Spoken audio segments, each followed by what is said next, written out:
об этой несправедливости люди знали, мир знал. И как капля точит, как мы говорим, камень, это все равно как-то откладывается в обществе. И власть это потихонечку, нельзя, чтобы не реагирует власть сказать, как бы они там ни говорили, не реагирует на вот эту деятельность, работу комитета нельзя. Они знают, рано или поздно может прийти этот комитет, об этой несправедливости, об этих пытках узнает общество. Не может быть власть вот так, чтобы было безразлично вот этому.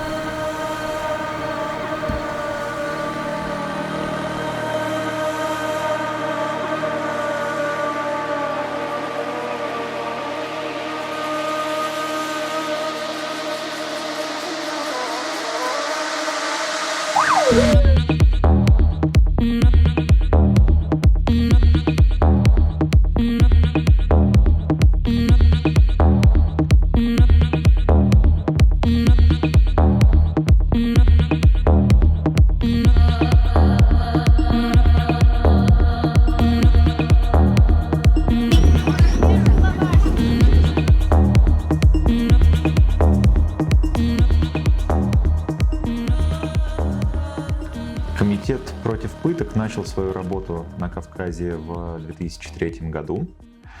И здесь, по сути, функционировало такое стандартное отделение, филиал Комитета против пыток. Мы занимались здесь общественным расследованием и юридическим сопровождением дел о пытках.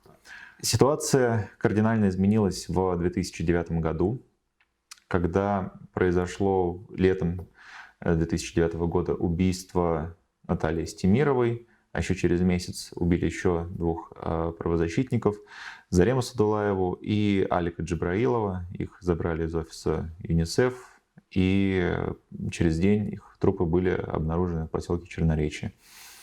Эта череда убийств правозащитников заставила Комитет против пыток на некоторое время прекратить свою работу. И через несколько месяцев был осуществлен другой формат работы. Вместо того, чтобы на территории Чечни постоянно находились одни и те же сотрудники, было принято решение, что люди будут меняться каждый месяц, и приезжать туда будут сотрудники не только из Комитета против пыток, но и из других правозащитных организаций, да и не только правозащитники, но и журналисты. И группа начала функционировать вот в таком формате помесячном. То есть человек приезжает, зарабатывает свою вахту и уезжает. Соответственно, правозащитная работа не была привязана к какому-то конкретному лицу, а была связана в целом с деятельностью организации. Поэтому, надавив на одного человека, запугав его, нельзя было прекратить работу. Слишком большой круг лиц был. Таким образом, мы решили, что продолжать работу можно. И действительно, в течение довольно продолжительного времени работа шла в целом спокойно, вплоть до 2014 года, когда произошло первое нападение на офис сводной мобильной группы.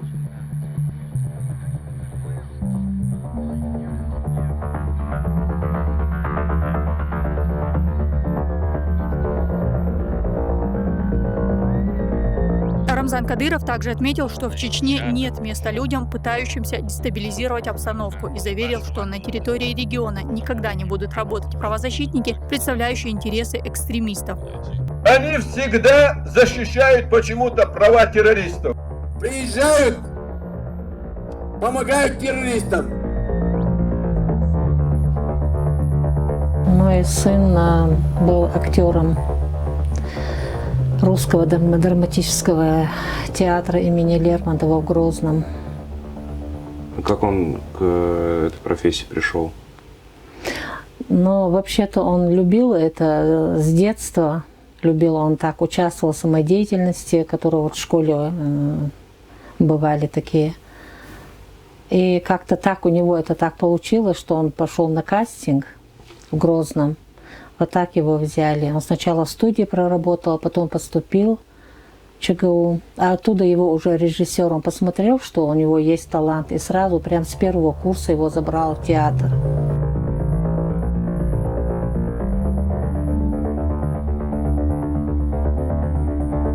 Мне позвонил сын, так как я здесь почти что постоянно нахожусь, ну, они там в Грозном.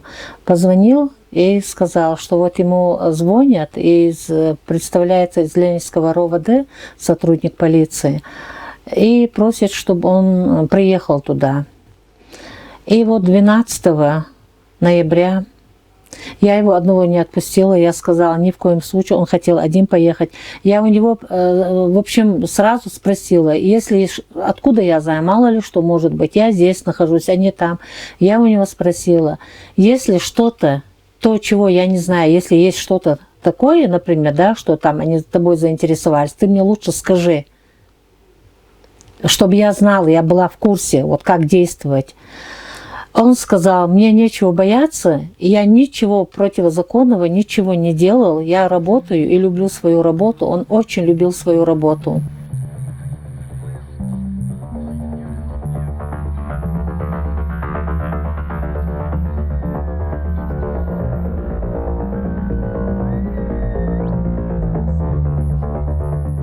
В 2014 году в декабре было совершено нападение на Грозный. Террористы вошли в город, захватили здание Дома печати и находившуюся рядом школу. Была довольно серьезная перестрелка, погибло несколько сотрудников правоохранительных органов. И впоследствии Рамзан Ахматович Кадыров сделал заявление с призывом сжигать дома родственников террористов. Нашей организацией было принято решение подать заявление о преступлении в связи с этим призывом, потому что мы посчитали его незаконным. Нельзя просто так брать и сжигать дома людей, несмотря на то, чем занимаются их родственники. Представьте себе, что у нас происходило бы, если бы у нас репрессировали, наказывали родственников тех людей, которые совершают преступления. Грабежи, кражи, убийства. Очевидно, совершенно был призыв к внесудебным расправам, к уничтожению имущества людей, которые совершенно ни в чем не виновны. Как на это может реагировать нормальный гражданин, а уж тем более руководитель правозащитной организации? Наверное, только так. Вообще это должна была сделать прокуратура, она специально для этого существует, в частности в Чеченской Республике.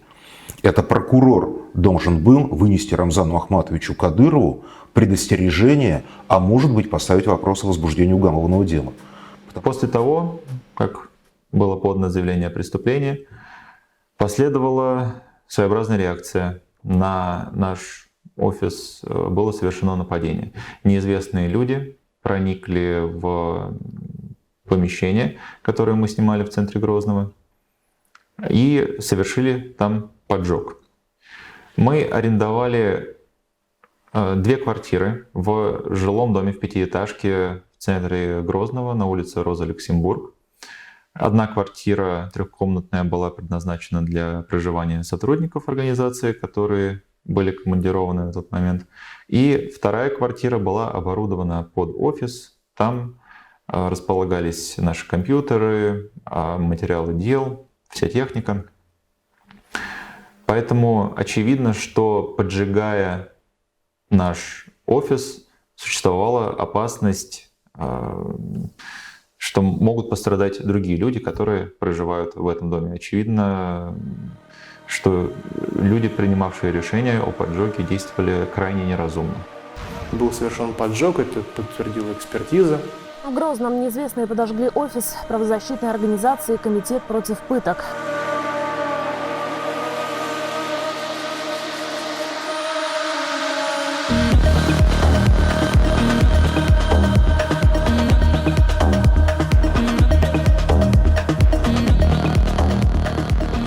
Я поехал. Я решился и поехал с мамой. Мама меня сопровождала. Ее там ухода оставили. Сказали там подождать сейчас, пару вопросов. И прям сразу говорит мне, расскажи мне, как будто он, я не знаю, на каком-то суд дне. расскажи про свой жизненный путь.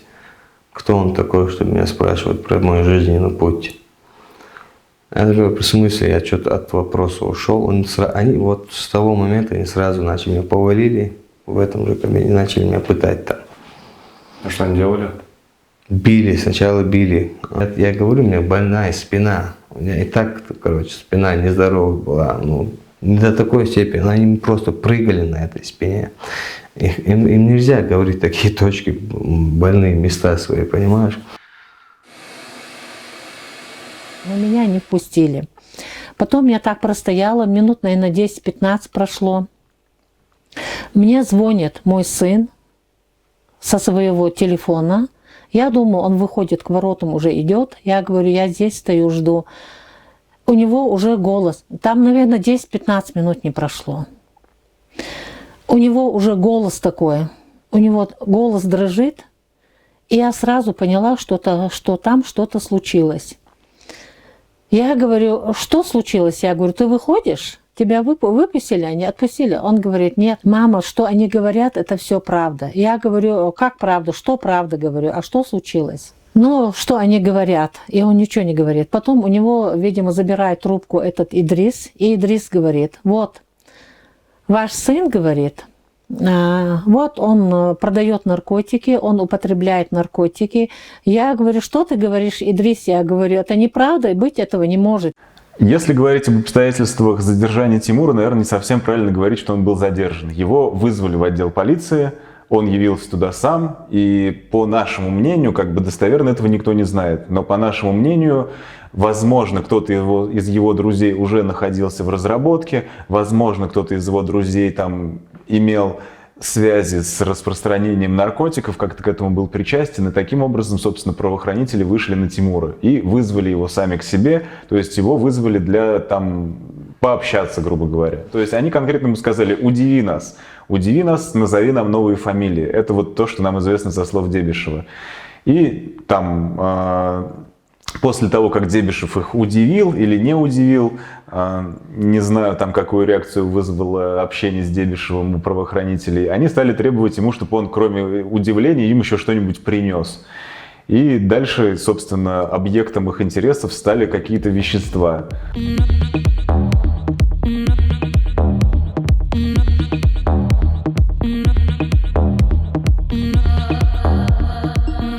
После того, как был совершен поджог, ну, разумеется, несколько дней мы приходили в себя, думали о том, как действовать дальше, но работа прекращена не была, и мы продолжили дальше работать, благо, что подожгли только одну из квартир, которую мы арендовали.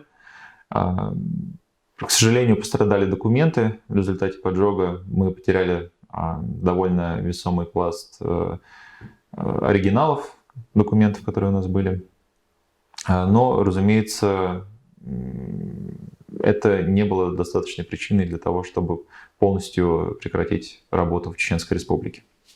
После того, как мы отремонтировали офис, буквально через несколько недель после окончания ремонта произошел новый инцидент.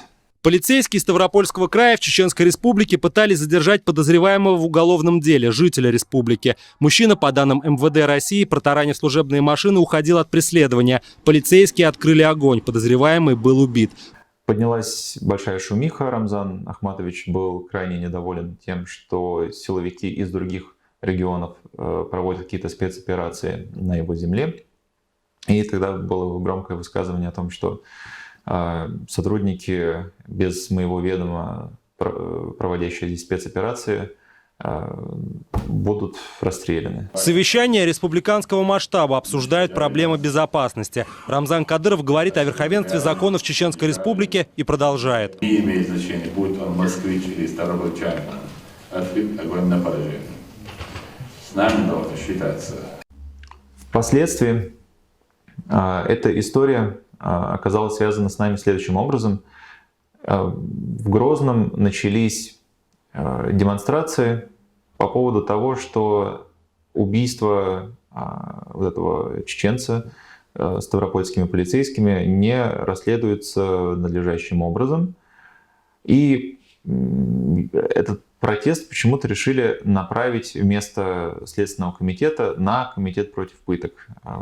Вот большая толпа людей собралась возле нашего офиса на улице Роза Люксембург. Здание было, по сути, окружено. И среди этой толпы появилось примерно 10-15 человек в масках с кувалдами и с болгарками, которые начали заниматься разрушением принадлежащей нам собственности. В Грозном разгромлен офис правозащитной организации «Комитет против пыток».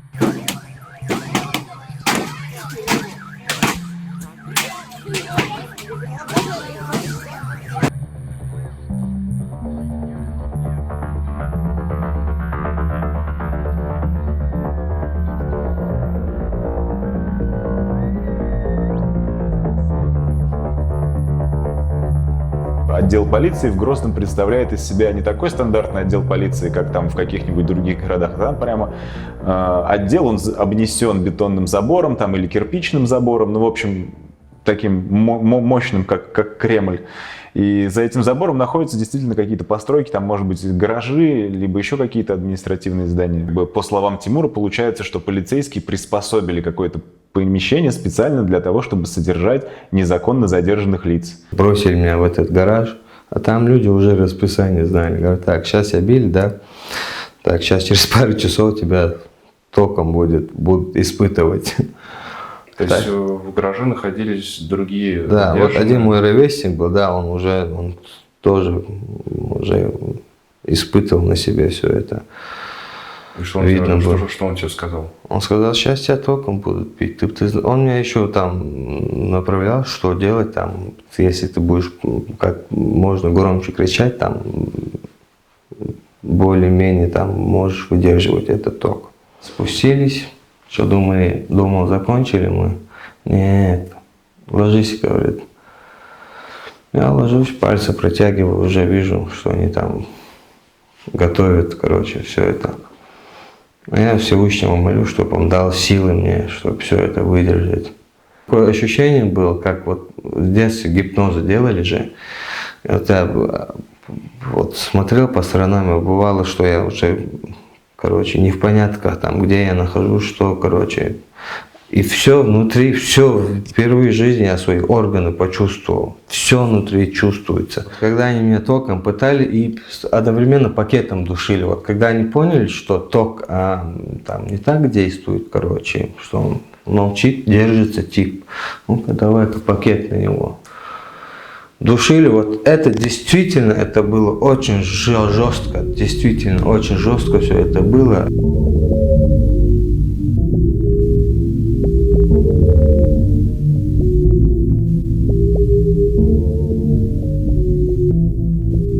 Товар, про какой-то товар. Я говорю, что вы имеете в виду? Просто скажите мне, намекните, что вы имеете в виду. Я понятия не имею, что они говорят. Товар где, товар где, товар. Ну, я решил, мне Всевышний дал мне, хотя так, до такой степени они пытают, но он дал мне возможность там взять паузу. Я сказал, да, есть у меня дома, что вы хотите, там таблетки, да, есть 2 таблетки. Они говорят, 2 таблетки мало. Я говорю, ну ладно, 4. 4 мало. Я говорю, 4 листа, ну, этих таблеток. Да. Я до такой степени правдоподобно все говорю. Я говорю, там, в каком-то шкафу, там, где-то в стакане, там, и в спальне, потому что другого выхода не было. Я хотел, чтобы родители все узнали об этом, что меня там пытают. Не только меня. Мужчины были, старики, пожилые люди были там, в этом гараже.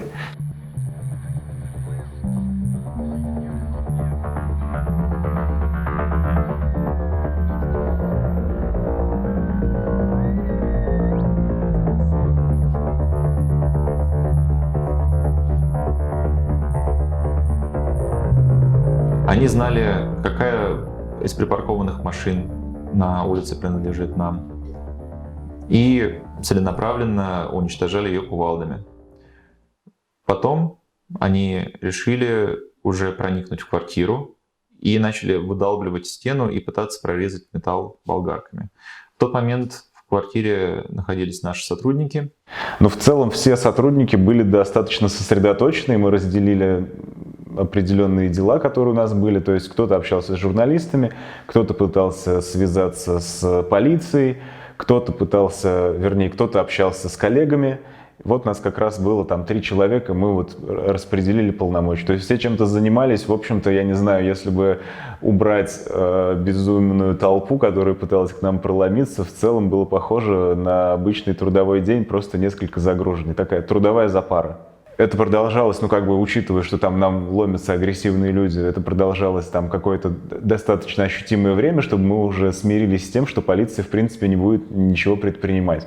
Через дверь выходить было проблематично, потому что в этот момент ее пилили циркулярной пилой, и от нее шли искры, поэтому мы решили выйти через другой выход, а другого выхода, кроме окна, у нас не было. У нас окна выходят одна на ту сторону, где были злоумышленники, а другая на другую сторону здания.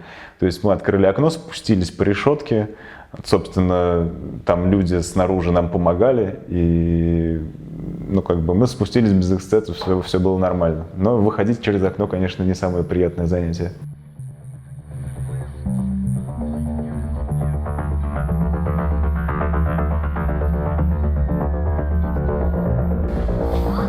Я зашел в квартиру, они меня, мы поднялись, началась оперативная съемка. Открыли дверь, я подождал, пока там все соберутся мои, и уже сразу, я знал, что у меня мало времени. Я, наверное, как-то заснула, и я слышу, я думала, что это мне во сне приснилось, я слышу голос своего сына. Я как сквозь сон слышу голос моего сына, и он говорит: клянусь, у меня ничего нету, клянусь, я обманул вас, чтобы сюда привезти. И я думал, что это мне приснилось. Я вскакиваю с дивана, я в зале спала. У нас так вот прихожая, и я оттуда это голос слышу. Я раз выхожу, и темно было, свет включила в зале. Выхожу, а там в черной одежде вот этой несколько человек, и сын мой стоит. Он на ногах, я сразу посмотрела на него, я поняла, что он едва на ногах держится. Посмотри, что они со мной сделали, говорит, они меня пытали, говорит. Я тогда увидела, что он в наручниках. Мама, говорит, посмотри, говорит, что они сделали, говорит, посмотри, говорит, на мои пальцы, они, говорит, меня током, говорит, пытали, говорит, они меня избили, говорит, на мне прыгали, говорит, что они только со мной не сделали, говорит, и он не может, я вижу, что он на ногах стоять не может. Я им все рассказал, меня пытают, вот видите, мама на меня там,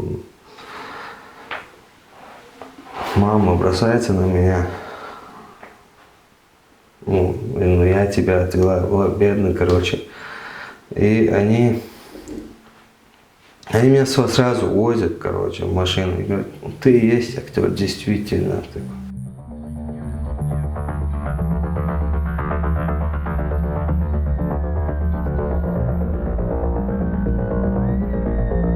Во-первых, было 2 довольно странных причины этой демонстрации против нас. Многие считали, что они пришли к зданию Следственного комитета и, соответственно, требовали от нас, чтобы мы расследовали убийство Дадаева на территории Чеченской Республики. Те, кто были в курсе, что это комитет против пыток, настаивали на том, чтобы мы занимались общественным расследованием этого убийства. И мы вроде как даже хотели этим заняться, но на тот момент у нас просто не было заявления, у нас не было формального повода для того, чтобы разобраться в этой ситуации. То есть родственники убитого заявления не подали на тот момент? Да, у нас не было заявления от родственников убитого, чтобы как-то начать общественное расследование по этому факту.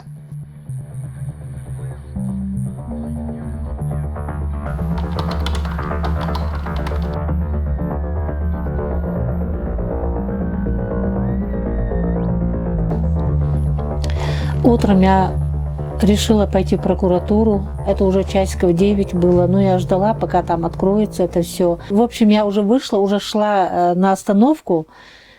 И мне позвонил сын. Это уже около 10, по-моему, было. И я думаю, он опять оттуда звонит. И он говорит: мама, говорит, ты где? И я говорю: ты где? Он говорит: меня, говорит, отпустили, говорит. Он еле разговаривал. В общем, я его забрала сюда, в Назрань, привезла его сюда. Мы поехали в больницу, засняли эти все побои. И я позвонила вот в этот комитет против пыток. Сказала, вот так и так с моим сыном поступили. И вот мне оттуда в тот же день выехали ребята, приехали и забрали его. Что касается Чечни, то это практически в 100% случаев, если человек, сообщающий о пытках в полиции, продолжает находиться в Чечне, то к нему придут, будут угрожать ему, будут угрожать его семье. И в связи с этим практически каждый раз приходится человека вытаскивать из Чеченской Республики в безопасное место, в другой регион, чтобы на него и на его родственников нельзя было оказывать давление, но и чтобы его просто не похитили и не убили. Ну, я переночевал в Ингушетии, на следующий день уже мы звоним. Мы уже решили, я пошел в больницу и в Ингушскую республиканскую, сняли с меня побои, пригласили следователей. Там же первое заявление мы там написали, в Ингушетии. Потом позвонили, мы уже поняли, что нам сами эти сказали, что для вас это небезопасно. Кто сказал? Следователи сказали. Мы позвонили в комитет против пыток. Сразу там за считанные там, часы с Пятигорска приехали и забрали меня, вещи, все, сказали, что уже небезопасно оставаться там. В Чеченской Республике, особенностью Чеченской Республики является не только то, что пытки плохо расследуются, они плохо расследуются во всех регионах России, но в Чечне на них даже пожаловаться смертельно опасно. Человек, не только тот, который пожаловался, но и все его ближайшие родственники могут быть репрессированы, подвергнуться избиению, нападению, похищению только за то, что они пожаловались на пытки. Только за то, что они, в принципе, пожаловались на каких-то сотрудников полиции, не дай бог, каких-то приближенных Кадырова. Мы достаточно быстро обратились с заявлением о преступлении в Следственное управление СК по Чеченской Республике, но они решили перенаправить заявление о преступлении в Ленинский следственный отдел. Это заняло там какое-то время. И уже там было вынесено постановление об отказе в возбуждении уголовного дела. Мы долгое время с ним не могли ознакомиться, ввиду того, что были проблемы с получением доверенности от Тимура. Но как только ознакомились, были крайне удивлены. Кроме Тимура были задержаны также другие ребята, то есть он нам сообщил, что он непосредственно видел там каких-то своих знакомых, но очень важный момент. В отдел полиции его вызвали, он пришел туда сам в сопровождении своей матери, провел там ночь, и на следующий день его отпустили точно так же одного. То есть те знакомые, которых он там встречал, это были какие-то просто мимолетные пересечения, не было такого, что их там всех вместе задержали. Мы ничего не знали об их судьбе и опасались, что они могли быть убиты, но к нашему приятному удивлению они оказались живы. И, к сожалению, следствие решило использовать их с целью дать показания против позиции Тимура Дебишева. В частности, вот танцоры ансамбля «Нокчо» сказали, что они были доставлены вместе с Тимуром для профилактической беседы в Ленинский отдел полиции. Там с ними просто поговорили и через пару часов отпустили. На улице уже у них возник конфликт, в результате которого они решили побить Тимура Дебишева. Тот упал и ударился головой о бордюр. После этого они мирно разошлись. На следующий день снова встретились, и Тимур сказал, что он хочет написать заявление о преступлении на полицейских и уехать в Европу. Вот. Это официальная позиция следствия, которая, разумеется, не объясняет, откуда у Тимура на пальцах возникли электрометки, обнаруженные экспертом, не объясняет, откуда появились полицейские у него дома. Короче, огромное количество вопросов остается вот после первой проверки, проведенной следствием.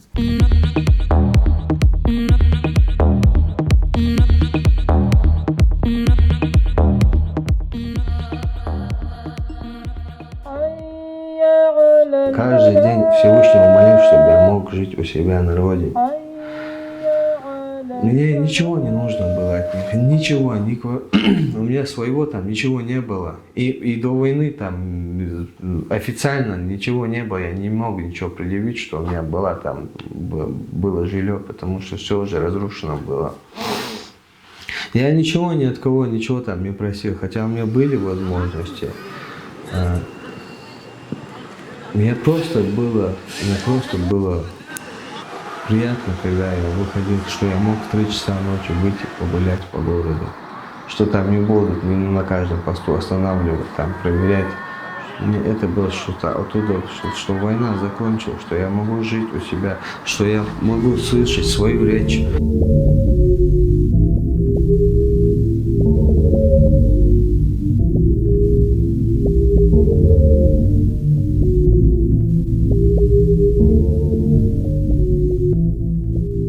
Деятельность наших сотрудников, безусловно, страшно раздражает как самого Кадырова, так и его приближенных, а уж тем более приближенных, которые руководят силовыми структурами. То есть тех людей, которые, собственно, ответственны за эти пытки, похищения, убийства. Конечно, работа связана с риском, конечно. И, конечно, я боюсь, конечно, я страшно переживаю за наших сотрудников, которые там работают. Мне первое время там кошмары постоянно по ночам мучили, связанные именно с этим. Но что делать? Ну, это такая работа. То есть все люди, которые у нас туда едут, они не заблуждаются относительно уровня риска, с которым мы там сталкиваемся.